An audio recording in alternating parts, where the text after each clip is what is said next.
A super, lijepo se vratiti uvijek na onaj kolosijek s kojim smo krenuli ovu polusezonu, u pobjede. Bila je dosta ovako tvrda utakmica prvenstveno, mislim da smo bili bolji, da smo zaslužili ovu pobjedu, ali drugo poluvreme smo dosta izdominirali Hašk.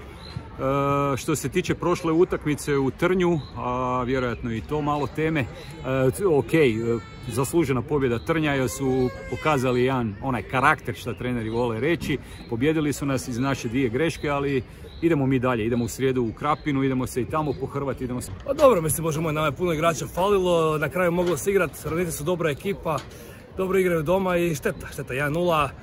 Ne mogu reći da nije bilo zasluženo, ali eto, mislim da vjerujem da smo bili kompletni, da bi možda bila drugačija utakmica, ali bože moj.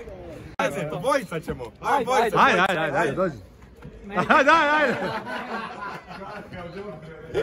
A šta da vam kažem, evo, tvrda utakmica. Igrali smo, jebi ga, oboje smo nabijali po meni. Tekstilac se bolje se snašao, imali su više ovih ničih lopti. Bili su konkretni, malo su nas stisli više, prvo poluvreme slabije, drugo poluvreme više. Šta da vam kažem, zasluženo su pobjedili, imali smo mi neke svoje šanse, oni su imali možda više. Ajde, Pirša, jevo!